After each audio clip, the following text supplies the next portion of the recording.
Walk into any big box garden center today and you'll find aisles of synthetic blue powders and plastic jugs. But ask the clerk about burying a whole fish beneath your tomatoes and you'll likely get a warning. Too risky, they'll say. Too messy. Yet in the spring of 1621, this single primitive act saved a civilization from the brink of extinction. If this method could triple yields and outsmart modern chemicals, why did we abandon it?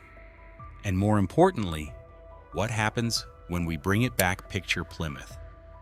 A cold, grueling morning. The ground is sandy, stubborn, and exhausted. For the English colonists, the dream of the New World has become a nightmare of rotting wheat and shallow graves. Hunger isn't just a feeling here, it hangs over the settlement like a fog. Enter Squantum, the man history remembers as Squanto. He doesn't come with a sermon or a complex machine. He carries a woven basket. Inside, silver clouds of glistening herring pulled fresh from the icy brook nearby.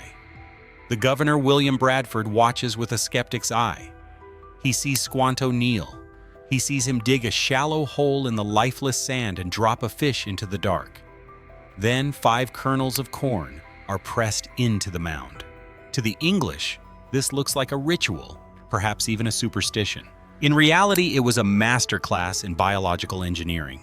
This wasn't just planting, it was an alchemical fusion. As the fish decays, it releases a slow-motion explosion of nitrogen, phosphorus, and calcium, the exact building blocks of life, directly into the root zone. The fish is more than food. It is a promise. It is the art of turning sand into something that can bear weight. Squanto's hands moved with a certainty that only comes from generations of observation. He knew the tide. He knew the timing. He knew that nature doesn't need chemicals when it has cycles. The colonists eventually copied his motions, their desperation turning into a silent trust. When those first vibrant green shoots broke through the sand weeks later, the lesson was undeniable. Expertise is rooted in the land, not the laboratory. If you want to reclaim this invincible growth in your own garden, you must follow the Ancestral Protocol. First, dig your hole twice as deep as usual. Place your fish scraps or hole at the very bottom. Crucially, add a 2-inch buffer of soil before dropping your seed. This prevents the burn of direct contact while the decomposition begins. We moved away from this because we chose convenience over connection. We traded the smell of the sea for the sterility of a bottle. But as we look at our tired soils today, the secret of 1621 feels less like a ghost story and more like a map. The silver tide is still running. We only need to remember how to catch it. Walk into any modern garden store today and you'll find aisles of synthetic nitrogen and plastic-wrapped promises. But there is a warning here, a silence about a method so potent it was once considered almost alchemical, a secret that turned barren sand into a fortress of life. Spring 1621, Plymouth. Hunger hangs over the settlement like a shroud. The soil is cold, sandy, and stubbornly dead. To the English eye, this land is a desert in disguise. They see a wilderness. Squanto sees a clock. Listen. The snow melt rushes through the brooks. The ground softens. And then the tide changes. Not the ocean, but the river. Silver clouds of herring and alewives begin to push upstream, a living tide of muscle and scale, filling the shallow waters. For the Wampanoag, this was never an accident of nature. It was a synchronicity. The precise moment the soil could be worked was the exact moment the rivers overflowed with life. Watch the interaction. Bradford and Winslow stand skeptical, their hands calloused and empty. Squanto moves with an expertise rooted in the land, not in books. He does not just plant a seed. He initiates a transformation. He buries a promise. This is not primitive superstition. It is high-level ecological engineering. The protocol is simple yet profound.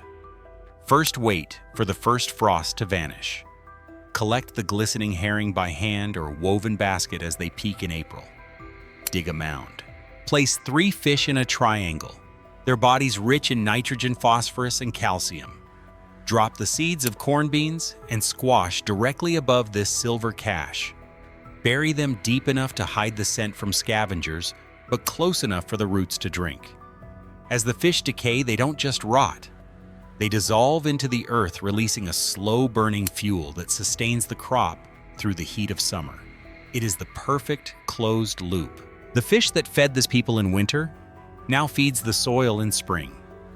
To call this primitive is to miss the point entirely. This was a communal inheritance, knowledge shared, not owned. It was a calendar set by the migration of fins rather than the turning of pages.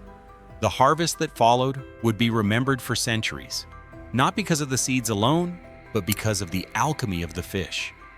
Sand became life. Desperation became an invincible abundance. In our world of chemical shortcuts, we have forgotten that true nourishment isn't something you buy in a bag. It is a rhythm.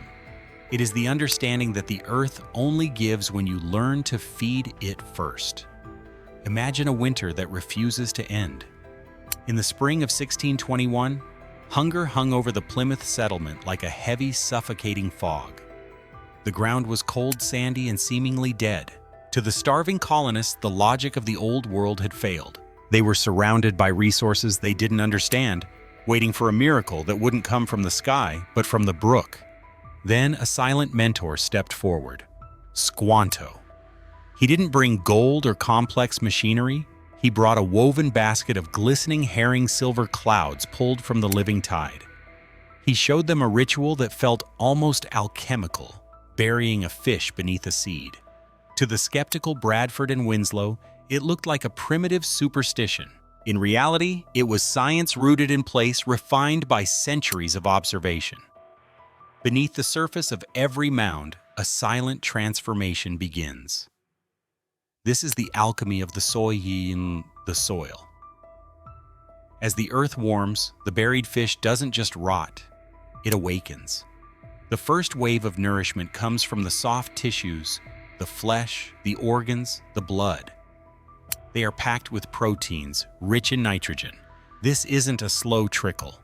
Within days, bacteria and fungi swarm the site, drawn to the sudden feast. Oxygen in the upper soil layers fuels their work, breaking apart proteins and releasing nitrate, the exact form of nitrogen that plants crave.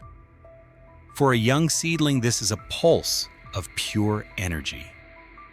Nitrogen is the raw material for the green machinery that turns sunlight into sugar.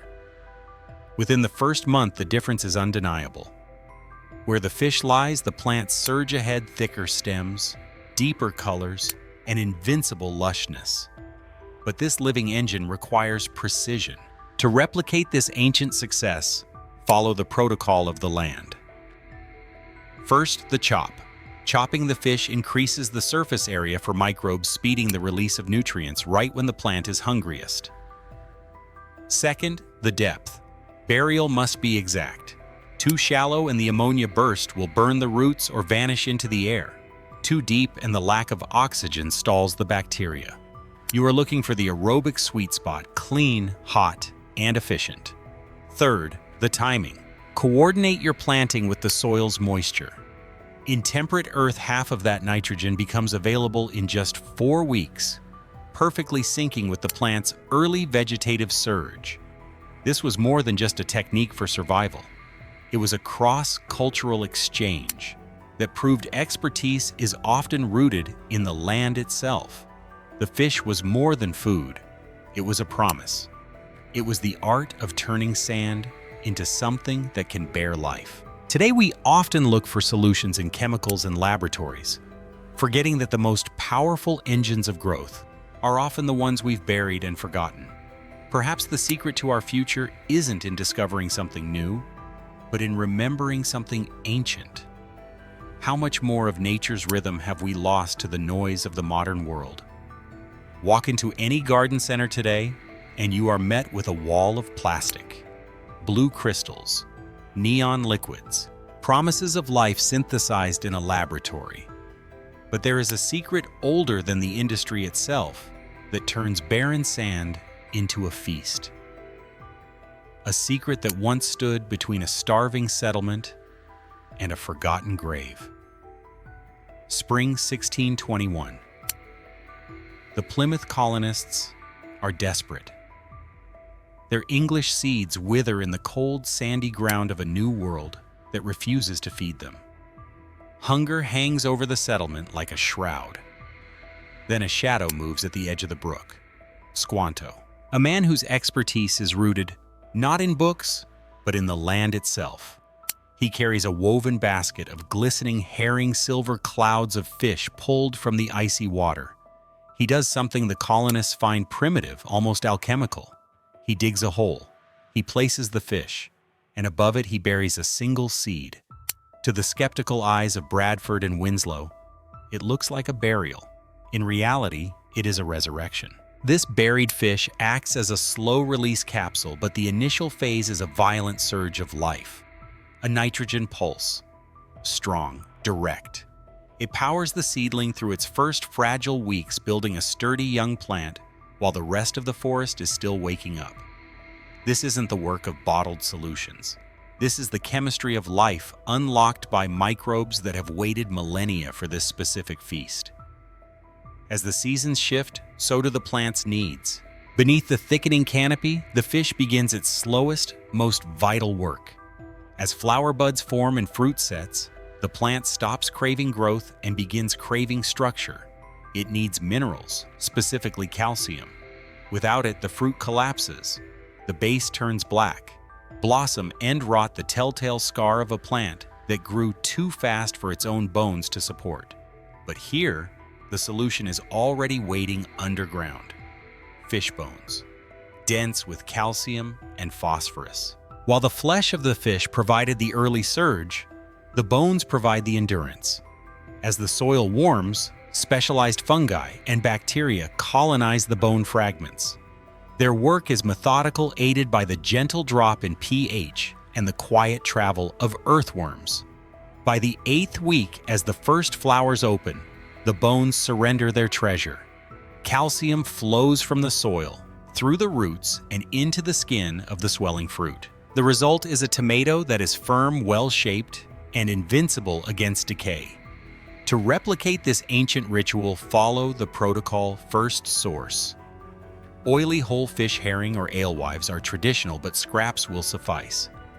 Second, bury the fish at least 10 inches deep to prevent scavengers from disturbing the alchemy. Third, place your seed or transplant directly above, separated by a thin layer of soil to prevent root burn. Finally, trust the rhythm. Under a microscope, you would see a city at work. Fungal threads weaving through bone, bacteria clustering on mineral surfaces, a living tide of nourishment. The fish is more than food. It is a promise, a bridge between the animal and the vegetable, turning the silver of the sea into the gold of the harvest. In this small, buried ritual, we find a truth the modern world has forgotten. True abundance isn't manufactured. It is grown from the wisdom of the earth itself. Walk into a modern garden store, and you are met with a wall of synthetic promises, neon-colored liquids, plastic bags of sterile dust. But in the spring of 1621, the only promise was starvation. Hunger hung heavy over the Plymouth settlement. The European seeds were failing, rotting in the cold, sandy ground of a world they didn't understand. Then, out of the silent woods came Squanto. In his hands, a woven basket of glistening herring silver clouds of fish pulled from the local brook. He didn't just bring food, he brought a ritual.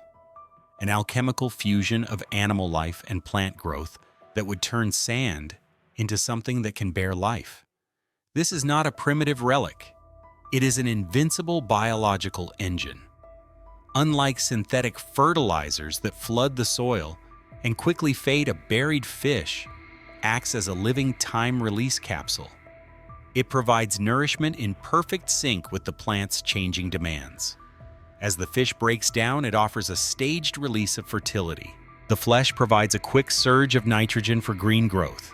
But the true magic lies deeper. The bones hold a reservoir of calcium and phosphorus. This second phase of nourishment arrives exactly when the plant transitions from growth to reproduction, strengthening cell walls and helping the plant set every cluster of fruit, even in the poorest soils. To witness this is to see expertise rooted in the land. At harvest, the fruit is firm, bright, and unblemished. Proof of a system that matches the rhythm of nature. If you want to harness this ancient wisdom, you must follow the protocol. First, the source. Any small, oily fish will work sardines, herring, or menhaden. Even the scraps from your kitchen counter carry the necessary spark. Second, the preparation. While you can bury a fish whole, the gardener's secret is surface area. Use a sharp knife to chop the fish into 3 pieces, or give it a quick pulse in a food processor. This doubles the speed of decomposition, exposing the flesh to soil microbes that do the heavy lifting underground. Finally, the burial. Place your fish deep beneath the mound before the seed is ever planted. Cover it well. Let the slow release of bone and microbes shield your harvest from disease. The fish is more than food. It is a promise. A bridge between the lost knowledge of the past and the living tide of the future. Bury the fish and watch the sand turn into life. Most people walk into a garden store looking for a miracle in a plastic bag. But there is an older secret one, buried deep in the cold, sandy ground of 1621. It is a process almost alchemical, the transformation of death into a living tide of green. Imagine the Plymouth settlement. Hunger hangs over the cabins like a winter fog. The soil is thin, stubborn, and unfamiliar. Then a silent expert named Squanto moves through the fields with a woven basket of glistening herring. He doesn't just offer food, he offers a promise. To the skeptical eyes of Bradford and Winslow, the act of burying a fish beneath a seed seemed primitive. In reality, it was a masterclass in ecological resonance. To replicate this ancient wisdom today, we must look beyond the fish itself. The process begins with the protocol of the 3 elements. First, the silver cloud. If you are using dry fish, remember, it surrenders its spirit slowly. To complete the nourishment, you must expand the ingredients. Wood ash harvested from the hearth supplies the potassium needed to balance the soil's pH. A single handful is a transformation. Too much, and the ground becomes too alkaline for life.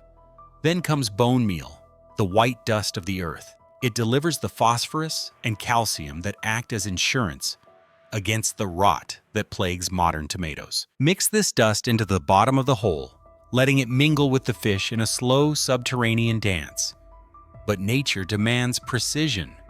Precision in depth and precision in distance. Dig 12 inches down. This is not merely to hide the scent from the prowling hunger of raccoons or stray dogs. At this depth, decomposition remains aerobic. The fish breaks down cleanly without the sour stench of failure. It places the nutrients exactly where the roots will find them as the plant matures, not in a sudden burst, but in a slow, steady wave of strength. However, there is a warning written in the soil. Never let the raw fish touch the infant roots. In those first days of decomposition, the earth releases ammonia, a sharp, invisible fire that can scorch young growth. You must create a sanctuary. A 2-inch buffer of pure soil must sit between the fish and the seed. This shield ensures the feast is ready only when the plant is strong enough to claim it.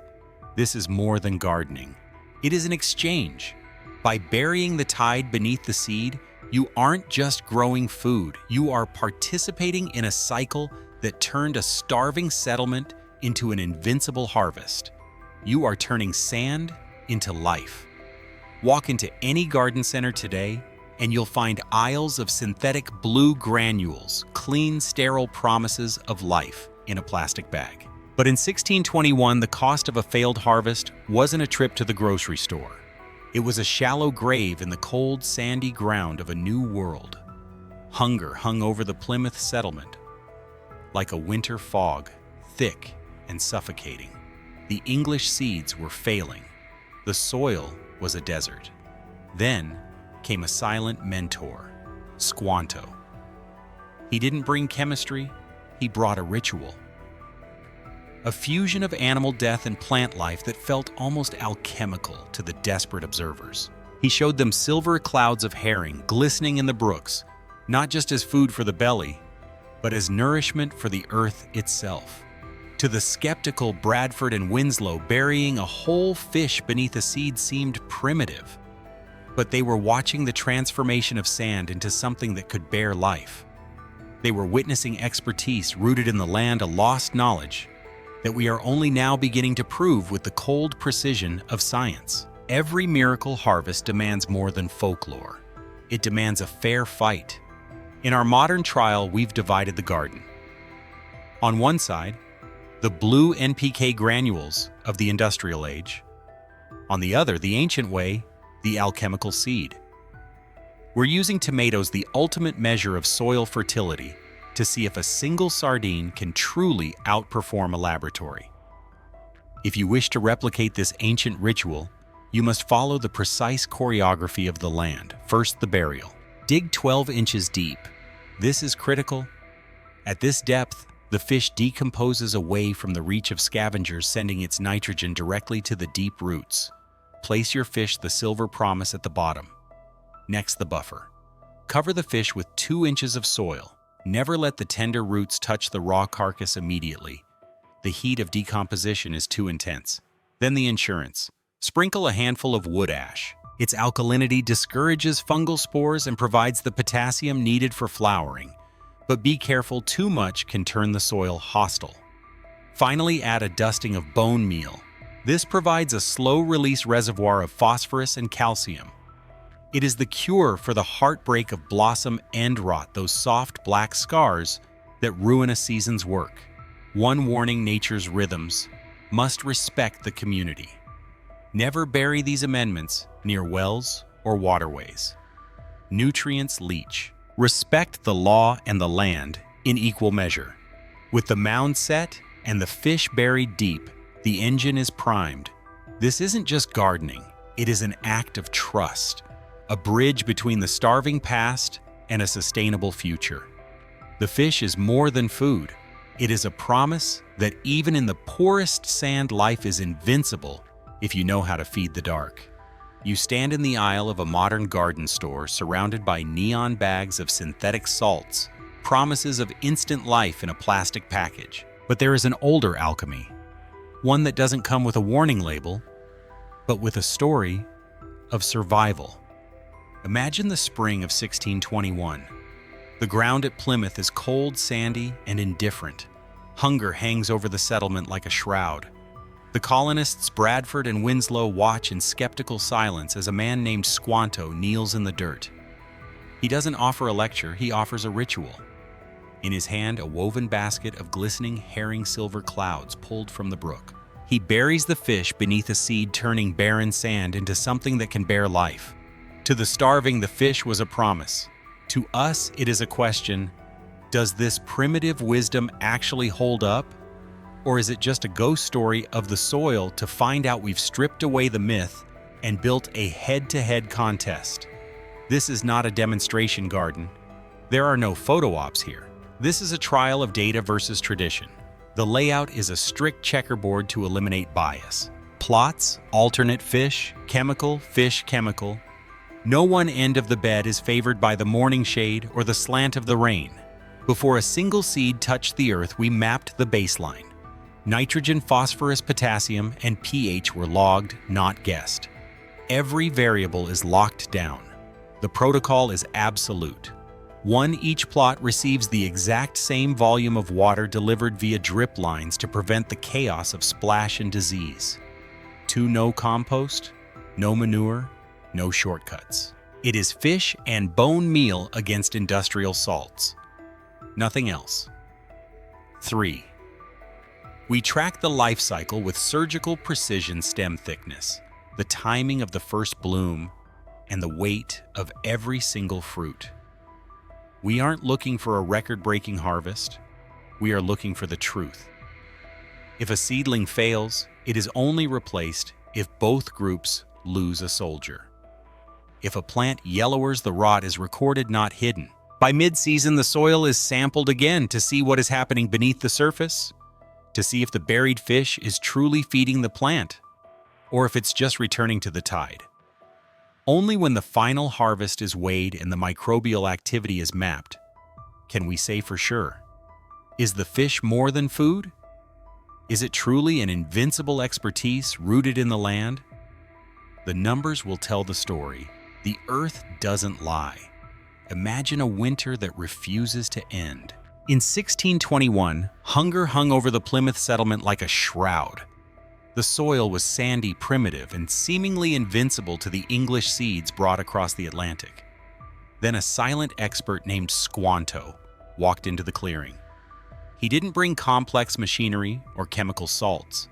He brought a woven basket of glistening herring. He showed the desperate colonists a ritual that seemed almost alchemical, burying a single fish beneath a seed. To the skeptics, it looked like a waste of food. To the land, it was a promise. Today we look at the soil not just as dirt, but as a living tide. When we replicate this ancient wisdom, the results appear in just 14 days. In the fish-treated plots, tomato vines don't just grow, they leap. Their leaves turn a deep forest emerald supported by stems that thicken with an unnatural vigor.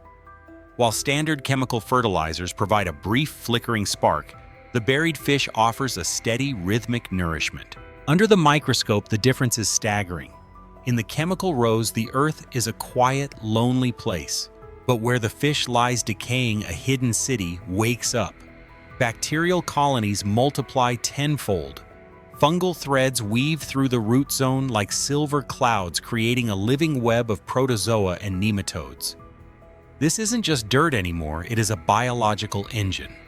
As the season unfolds, the alchemy reveals its true power. When the first fruit ripens, the fish-fed tomatoes are firm, protected by skins that feel like polished leather. They are infused with calcium drawn directly from the bones of the herring, preventing the soft, black scars of rot that haunt so many gardens. These vines don't know when to quit.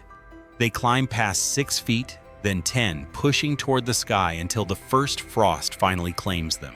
To master this, you must follow the protocol. Dig your hole deeper than usual, at least 8 inches.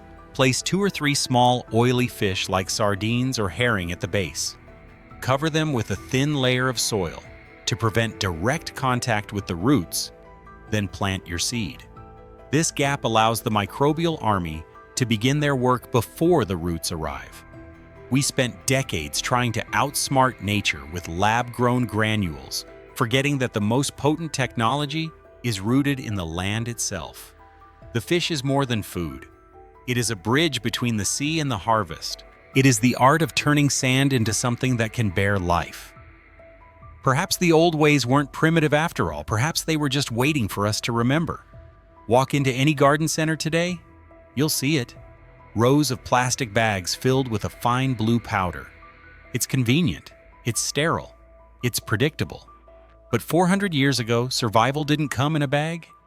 It was pulled glistening and gasping from the cold spring brooks. 1621. Plymouth. Hunger isn't just a feeling here. It hangs over the settlement like a shroud. The soil is thin, sandy, and stubborn. The seeds the colonists brought from Europe are failing. They are dying in a land that refuses to feed them. Then a figure emerges from the tree line. Squanto. He doesn't offer a lecture, he offers a ritual. He leads the desperate men to the water where the herring are running silver clouds, a living tide of scales. He shows them something that feels almost alchemical. He digs a hole.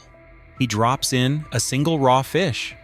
Then he places the seed directly on top. To the skeptical eyes of the English, this looked like primitive superstition. Why waste food to grow food? But Squanto possessed expertise rooted in the land. He knew a truth that modern chemistry would take centuries to grasp. The fish is more than food. It is a promise. It is a biological engine. As that fish breaks down, it doesn't just dump nitrogen into the dirt. It invites a hidden universe of microbes to the feast. It transforms cold sand into something that can bear life. It delivers nutrients not all at once, but on demand in perfect rhythm with the plant's hunger. Fast forward to 1910, Germany. the world changed. Fritz Haber and Carl Bosch found a way to pull nitrogen out of thin air. Intense heat, massive pressure. Ammonia produced at an industrial scale. The chemical giant BASF moved quickly, locking in patents, securing a monopoly on the world's first artificial nitrogen. Suddenly, the rhythms of nature were obsolete. Why wait for the herring to run when you have a factory?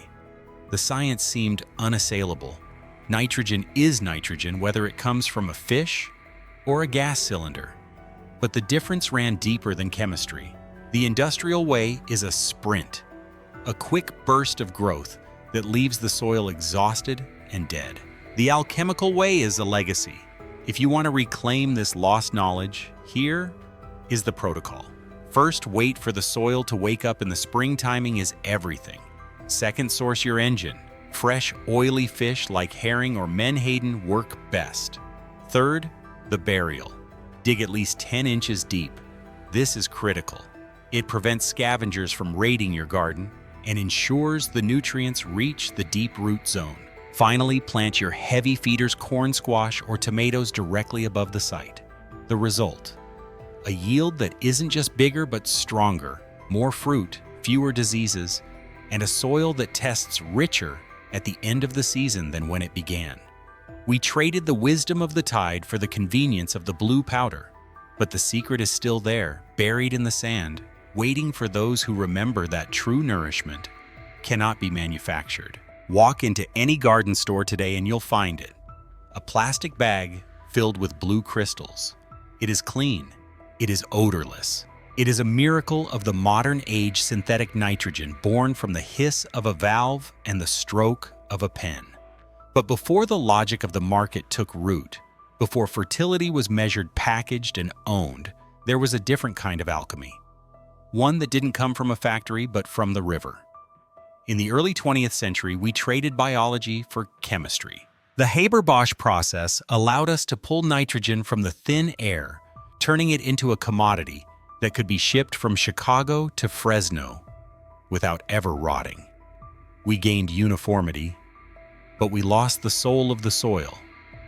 We replaced the messy, unpredictable rhythm of nature with the cold efficiency of a blank slate.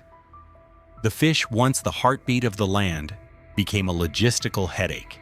It was too heavy to haul, too quick to spoil, and impossible to patent. But let us travel back long before the railroads cut the world in half. It is 1621. A cold hunger hangs over the Plymouth settlement like a shroud.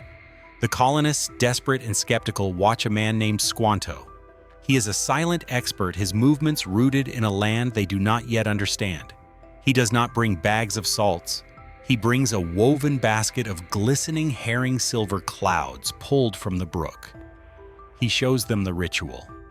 A hole in the sandy ground, a seed of corn, and beneath it, a single fish. To the colonists, it was primitive. To the land, it was an alchemical marriage. As the fish decays, it doesn't just feed the plant. It awakens the soil's living engine. It turns barren sand into something invincible, something that can bear life. The fish is more than food. It is a promise that the cycle will continue. If you wish to reclaim this lost expertise, you must follow the ancient rhythm. This is the protocol of the alchemical seed. First, the timing. You must wait for the run the moment the water teems with life. You cannot force this. You must observe. Second, the placement. Dig a mound, not a trench. Place your organic offering, be it fish or rich compost, deep enough to escape the reach of the scavenger, but close enough for the roots to find. Third, the vigil. You are not just planting a crop, you are guarding a transformation. For the first few nights, the scent of life will draw the wild. You must protect the mound until the earth has fully claimed its gift. We live in an era of shelf-stable solutions. We have been taught that nourishment comes from a palate, not a tide. But as our fields grow tired and our soils turn to dust, we are beginning to remember what the ancestors always knew. True fertility cannot be manufactured. It must be earned. It requires the skill of the hands and the return of the herring. It requires us to stop trying to own the earth and start learning how to feed it. Walk into any garden store today, and you'll see it. Rows of neon blue salts and plastic jugs promising instant life. But there is a warning they never print on the label, a secret that was once the difference between a settlement's survival and its quiet extinction. Picture the spring of 1621. The air is sharp and a heavy hollow hunger hangs over the Plymouth colony. The ground is sand-cold, dead, and utterly indifferent to the English seeds struggling within it. The colonists are desperate, watching their future wither before it even breaks the surface. Then a figure emerges from the tree line. Squanto. He doesn't bring bags of chemicals or complex machinery. He brings a woven basket filled with glistening herring silver clouds pulled from the local brook. He moves with an expertise rooted in the land, performing a ritual that seems almost alchemical to the skeptical onlookers. He digs a small hole in the sandy earth. He places the fish. Then he drops the seed directly on top. This is the protocol of the living tide. The fish is more than food. It is a promise. As it breaks down, it turns barren sand into something that can bear life. It is a fusion of animal death and plant rebirth, a cycle that the modern world has traded for logistics. Our current system runs on trucks and contracts, not tides and tradition. We replace nutrient density with shelf life because the market rewards what can be counted and stacked. The blue powder won not because it was better for the plant, but because it was better for the bottom line. But today that convenience is beginning to cost us everything, as synthetic runoff fuels dead zones in over 400 global waterways. We are forced to realize that biology is messy, but it is also invincible. Each buried fish is a small rebellion against an industrial machine that tries to patent nature. It is a reminder that sometimes the answer to tomorrow's harvest isn't found in a boardroom, but buried in the wisdom of yesterday. Are we feeding the plant, or are we feeding the soil? Perhaps it's time we looked back at the sand and remembered how to turn it into life. Drop your thoughts below. Let's rediscover what was lost.